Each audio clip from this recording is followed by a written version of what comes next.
México se sometió a su tercer examen periódico universal del Consejo de Derechos Humanos de Naciones Unidas en Ginebra, donde tuvo que aceptar que la tortura y la desaparición forzada persisten. ¿Qué implicaciones tiene este examen para nuestro país? Veamos el contexto. Representantes de 102 países presentaron 280 recomendaciones al gobierno mexicano para frenar las violaciones de derechos humanos. En Ginebra, Suiza, los miembros del Consejo de Derechos Humanos de la ONU pidieron a México establecer una fiscalía independiente y fortalecer la protección a periodistas y defensores de derechos humanos. El subsecretario para Asuntos Multilaterales, Miguel Ruiz, líder de la delegación mexicana, reconoció que persisten retos considerables en materia de derechos humanos. También reconoció casos de tortura, desaparición forzada y asesinatos de periodistas y activistas. México enfrenta retos considerables en materia de derechos humanos. No venimos aquí ni a minimizarlos ni a negarlos. Cada 4 años, desde 2006, la ONU evalúa los expedientes sobre la protección de derechos humanos de cada país, así como el cumplimiento de sus recomendaciones, con el examen periódico universal del Consejo de Derechos Humanos. México fue evaluado por primera vez en 2009 con alertas sobre la desigualdad de género y la violencia contra las mujeres, así como las desapariciones forzadas y la tortura. La administración de Peña Nieto fue evaluada por primera vez en 2013 con alertas nuevamente sobre la violencia contra las mujeres, además de las desapariciones de migrantes, corrupción e impunidad y los ataques a periodistas y defensores de derechos humanos. Este miércoles fue la segunda evaluación. Estados Unidos pidió a México identificar a los responsables de la desaparición de los 43 estudiantes de Ayotzinapa en 2014. También pidió esclarecer el caso de Tlatlaya, donde según la Comisión Nacional de Derechos Humanos, militares ejecutaron a civiles. Otros países pidieron permitir el acceso al país del Comité contra las Desapariciones Forzadas de la ONU, medida que la administración de Peña Nieto ha rechazado. Alemania recomendó asignar un presupuesto a largo plazo para la protección de periodistas y defensores de derechos humanos.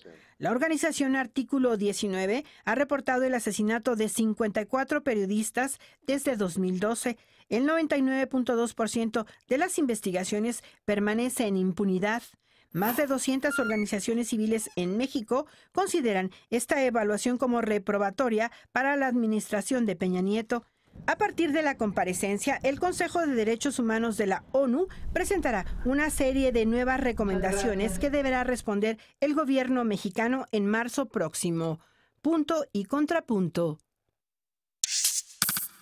Ahí está el primer tema, el primer tema de la noche para debatirlo, y nos acompaña esta noche Juan Zavala, abogado. ¿Cómo estás? Muy bien, muchas gracias. Luisa Conesa, abogada también. ¿Cómo estás? Gracias. El huracán, Sebastián Ramírez, ya lo conoces, militante de Morena. ¿Cómo estás? Estefanía Veloz, militante de Morena también. ¿Cómo estás? Bien. Empezamos con los que están hoy invitados esta noche. Empezamos contigo, Juan. A ver, podemos saltarnos y decir, sí, la crisis que deja de derechos humanos Peña Nieto es evidente, ahí está, la conocemos, no es nueva, viene también desde el sexenio de Felipe Calderón, incluso hay quien dice que desde mucho antes, ¿no? Desde los años 90, México ha quedado debiendo en muchísimos temas de derechos humanos. Yo quisiera polemizar y decir, bueno, ok, borrón y cuenta nueva, que obviamente no, ni perdón ni olvido, pero el gobierno de Andrés Manuel López Obrador ahora va a heredar todos estos problemas. Y yo no entiendo todavía por dónde va la estrategia en materia de seguridad y en materia de derechos humanos. Efectivamente, yo aquí me iría nada más un paso atrás. Y algo que sí me parece importante resaltar a esta administración, efectivamente creo que pues, hay una crisis muy grave y muy profunda de derechos humanos. Se asentó, por supuesto, con el gobierno de Felipe Calderón. Pero a mí algo que sí me parece digno de resaltar es que el gobierno de Peña Nieto, a diferencia del de Calderón, nunca construyó una narrativa de qué fue lo que pasó y de qué país está dejando, ¿no? Me parece que le está dejando toda esa narrativa y todo ese juicio a sus opositores y a sus adversarios. Arregla el tema de seguridad y hasta ahí, ¿no?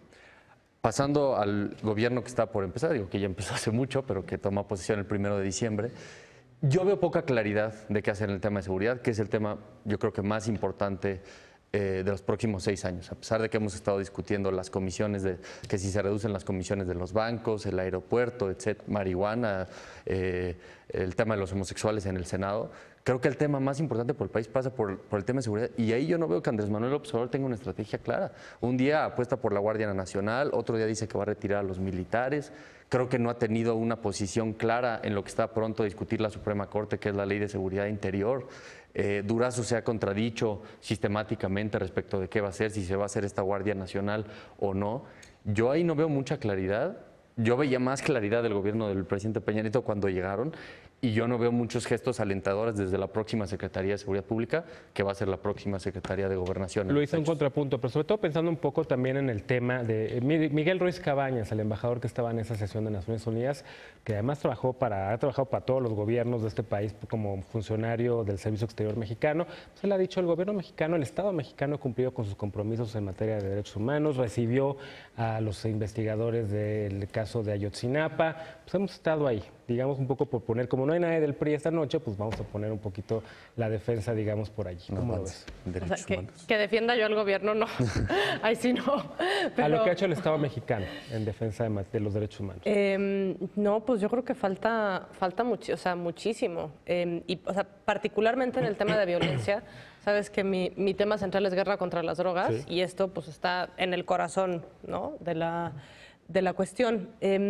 La narrativa que efectivamente empieza Calderón de manera frontal, cuando entra Peña Nieto, nunca cambia, ¿no?, un poco lo que decías, nunca cambia el decir, no, ahora vamos para otro lado. Hay efectivamente diversas iniciativas para hacer una regulación de marihuana, que nunca hemos dicho que sea la cura para todo, pero es un primer paso muy importante. Y en algún momento fue inclusive el presidente a la ONU, a la UNGAS, a decir que sí, que en México iba a cambiar. Y en eso fueron las elecciones de mitad de sexenio, pierde el PRI y se queda todo en la congeladora.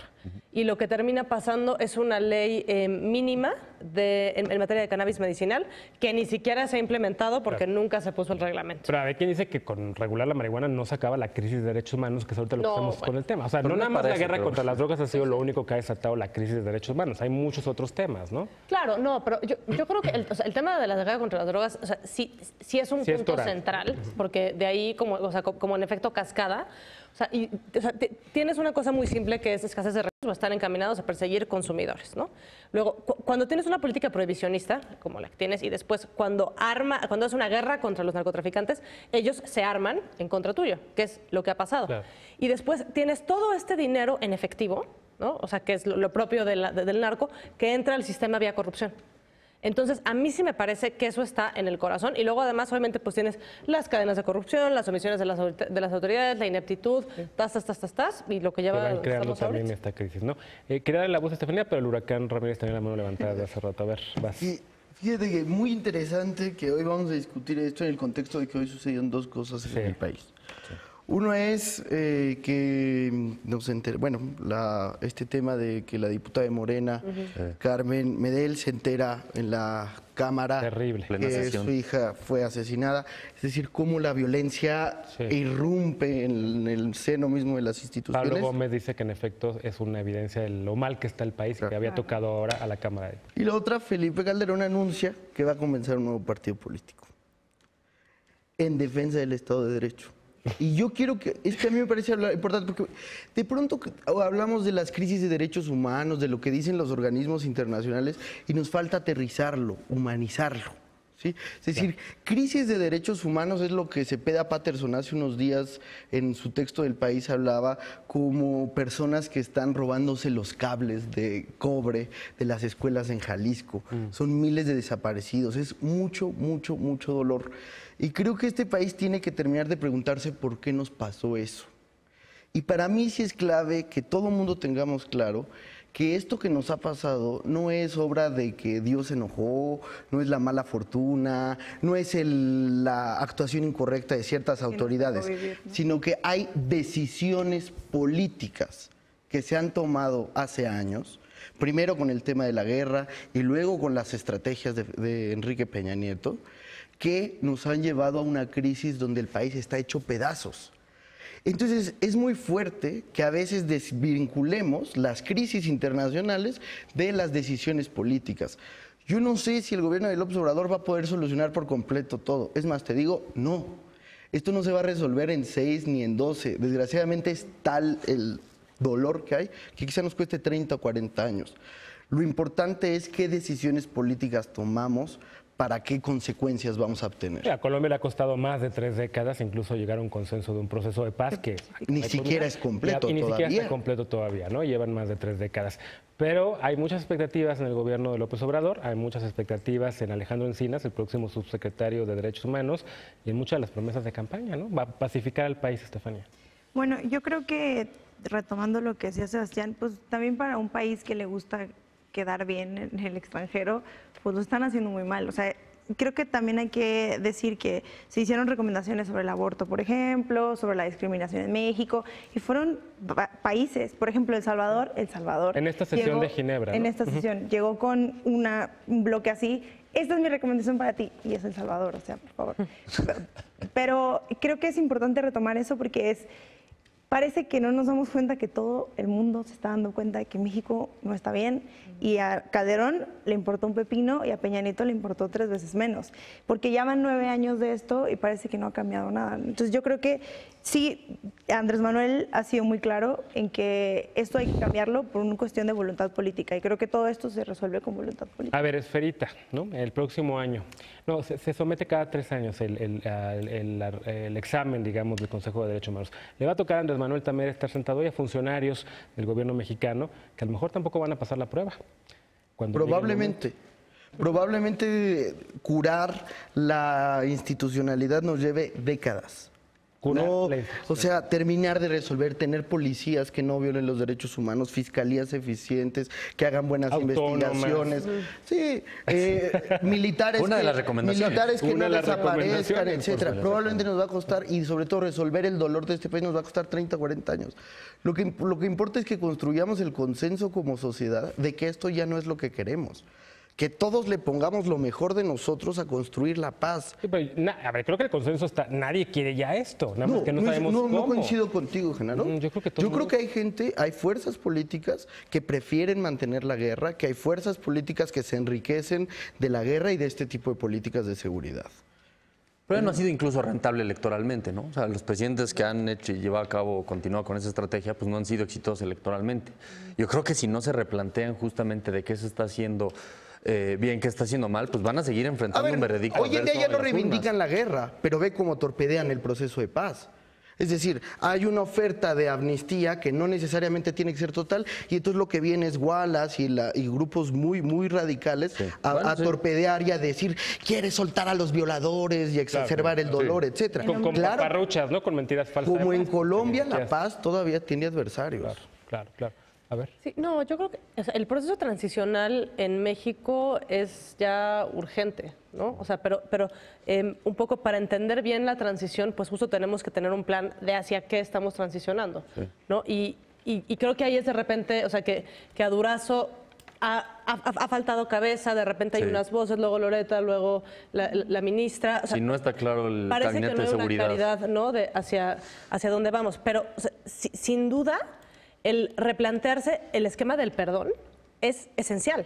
O sea, y creo que la frase perdón sí es una frase muy personal que cada persona tiene que internalizar y decir qué quiere decir el Las perdón. Víctimas decidirán. Y fue muy duro cuando los foros fue y muchas víctimas ahí sí que no son buenas. buenas. El consenso que me gustaría que construyéramos es que probablemente este gobierno puede equivocarse y que a lo mejor no se ha sido suficientemente eficiente.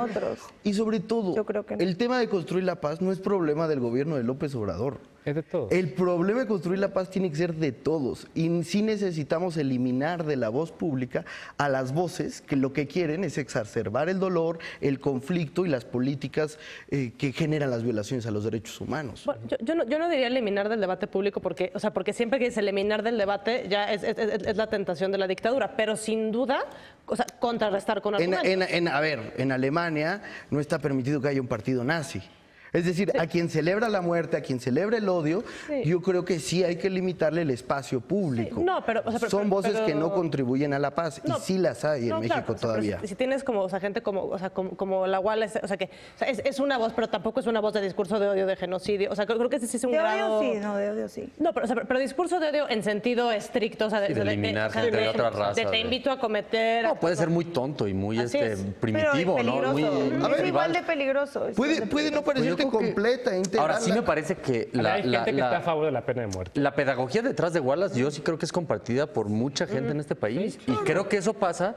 ¿Qué hay que hacer? Hay que convencernos. Sí, hay de que otra hacer manera de hacer pedagogía, política. sí. Eliminarlos. Pero creo que diciendo, esa señora está loca, yo sí creo que es un... Digo, hay que Hay decirlo. que eliminarla pero hay que del decir, debate nacional. Pero hay que No, decir no, por no. qué. A ver. Pero es que hay que decir por qué. Pero Porque es la que gente también hoy no nos se está estamos ganando ese llenando la debate. boca Cuando de me- defender que todo el mundo diga lo que quiera y pues lo único que hacen es generar odio. Yo creo que igual Cuando eso hay que me generar. refiero, es como, a ver, vemos Brasil hoy en día. Es decir, Sí. claro que no los vas a eliminar en términos físicos.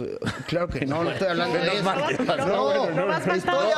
Estoy hablando de que las Ya vamos. sociedades construyen consensos. Desaparece. De que no. Las sociedades construyen consensos de qué ideas no son válidas en el espacio público y en la democracia. Y eso cualquier democracia occidental lo hace. Insisto, los alemanes Hay con el límites, nazismo. A ver, no vamos Todas a... las libertades tienen límites, la libertad de Claro, expresión tiene claro. límites. A ver, o sea, el artículo 6 constitucional dice que o sea, la regla es que la libertad de expresión se permite. La excepción es su restricción. Tiene Restricciones, tienes ataques a la moral, al orden público. Entonces, o sea, ya se ha definido en jurisprudencia cuáles son estos discursos no protegidos. No, pero tiene que ver por con ejemplo, acuerdos políticos. Ya me Que están un mandando Felipe a corte. Calderón No te venga, censura. quiera hacer Tenemos un partido límite aquí, político. El límite Pues es sí. el tiempo, los comerciales. ni A ver, modo. que el señor Abogados, que hizo la patrocinadores. guerra Vamos a quiera hacer un corte, partido político es regresamos inaceptable. después de A punto y contrapunto.